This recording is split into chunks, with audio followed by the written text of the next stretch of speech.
right now. Oh, actually they are in a way because they're available. Tell you how.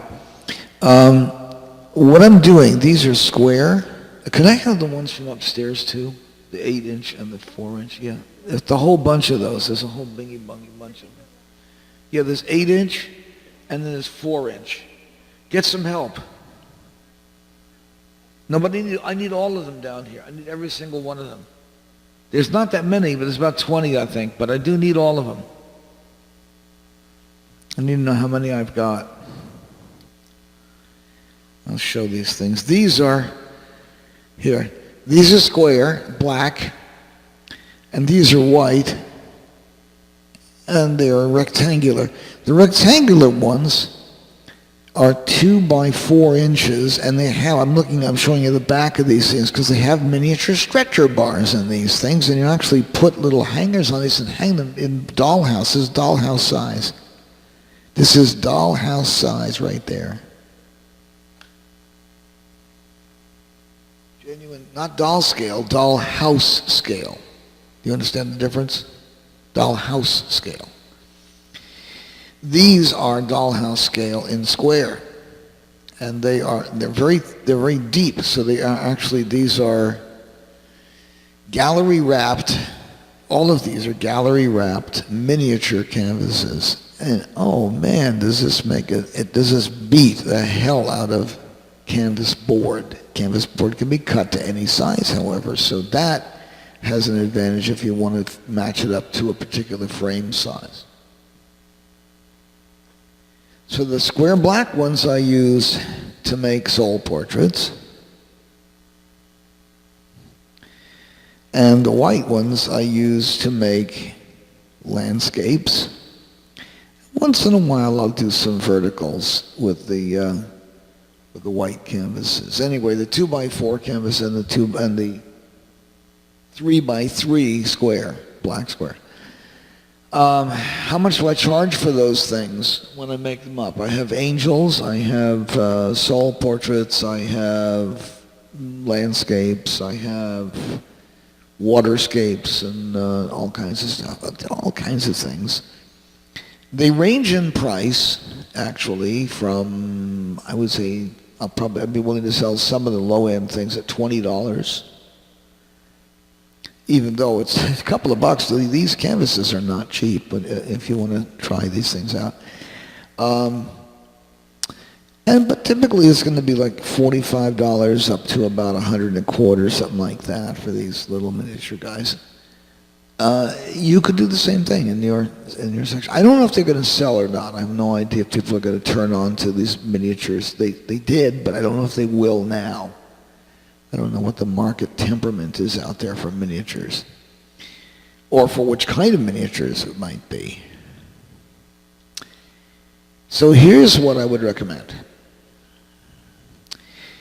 The reason I'm developing it the way I am is because I'm using what are called Molotow pens, M-O-L-O-T-O-W, Molotow.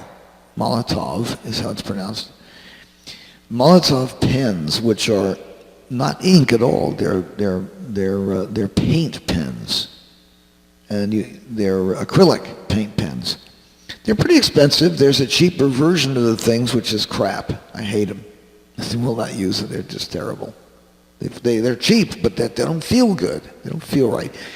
The Molotovs you can refill with anything. You can put your own paint in there, whatever it is, and the tips are cheap. So I would go with the Molotovs. It's a better product, I think.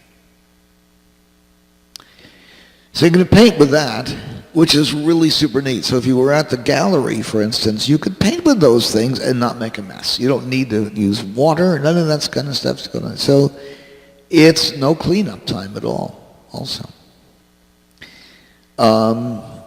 You're painting, but you're also at the same time sort of drawing with ink or inking or whatever it might be. It's not painting in the sense of like a brush paint, but you are laying down color, and you can mix these colors live. In other words, you can mix them wet and create blendings and so forth. It's very nice for that purpose too. I think it's a very artistic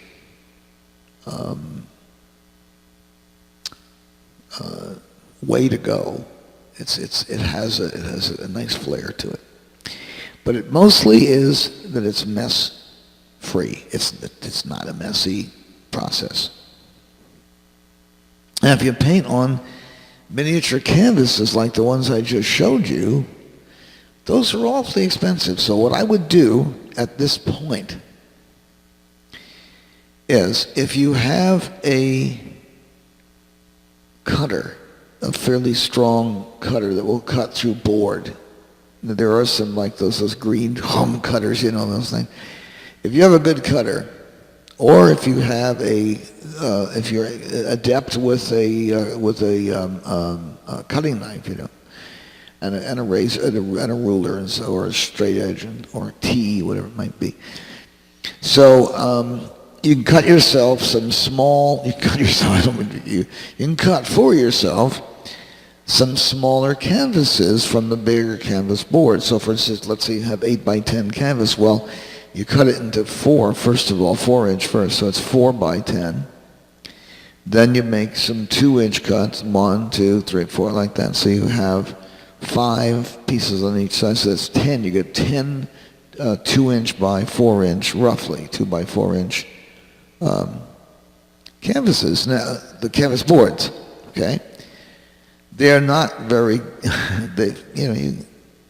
they're not exactly the toughest, most resistant things in the world. So you might have to do something to kind of keep them together. If it's a cheap canvas board, it will fall right apart when you cut the thing. If it's not, it'll probably stay together for a couple of weeks. Then you put it into a frame. Oh yes, you mentioned frame. Yes, I did. You see, the 2 by 4-inch frame is going to be very hard to find. Very, very hard to find. So the advantage of having the things with the stretcher bars is that it doesn't need a frame. It's a deep dish, apple pie, basically. It's a fat frame. It's a gallery wrap frame, but to miniature scale, miniature size. Now, if you decide to go with this, I personally recommend the rectangular 2 by 4 in a landscape configuration, which is horizontal. So, what I would suggest you do is immediately take a pencil. You can use a pencil for this purpose, or a pen, either one, doesn't matter. Take a pencil and just make a kind of wavy line that's not regular, an irregular wavy line to indicate the foreground, then another one to indicate the difference between the midground and the background. So you've got your canvas divided into thirds horizontally. Okay? Then, start out with your sky first, because that's your grayest. Then put your most distant things in there, that's in gray. Little by little, bring your vividness of the color up, higher, higher, higher.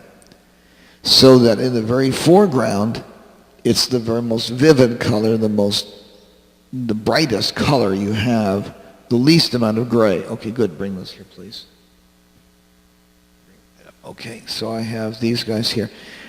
So that's one thing you can paint on. Another thing you can paint on is this. This is wood, just like those. These are wooden stretcher bars behind these things, you guys.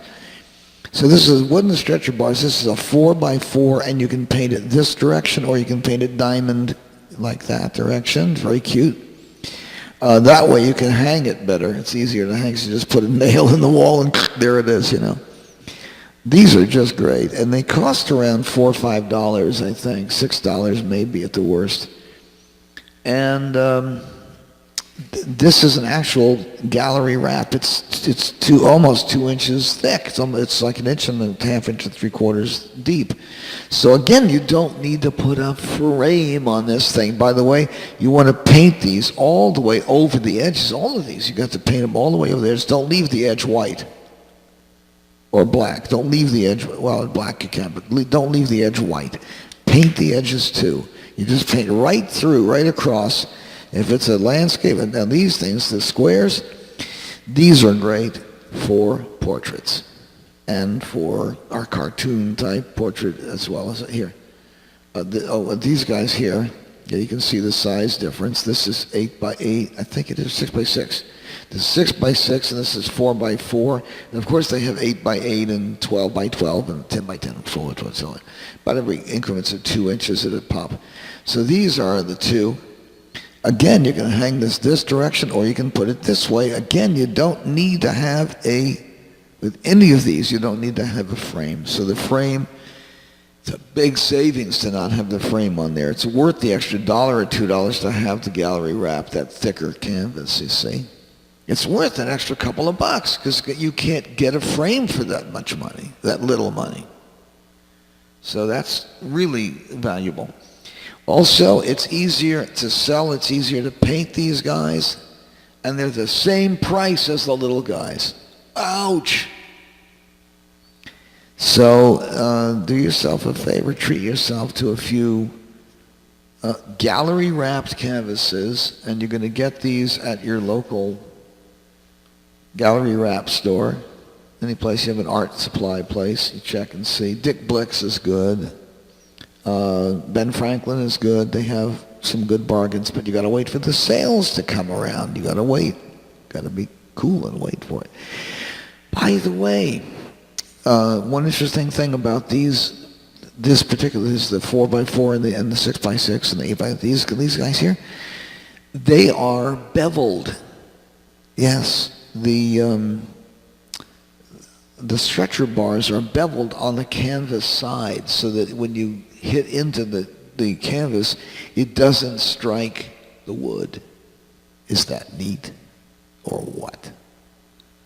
So your canvas is really suspended above, and it has a lip at the canvas as well, so the canvas will not dip down against you won't get a brush strike against your well, typically you won't, you shouldn't, against the stretcher bars. So the stretcher bars are well out of the way of the canvas.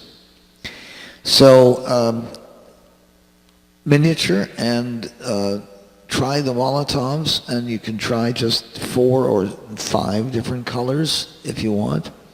If you want to do the cheaper version of it, go ahead. If you want to just use gouache or acrylic, use acrylic, but don't go heavy body with the acrylic. Use a kind of a medium body acrylic, or use acrylic with a little water in it.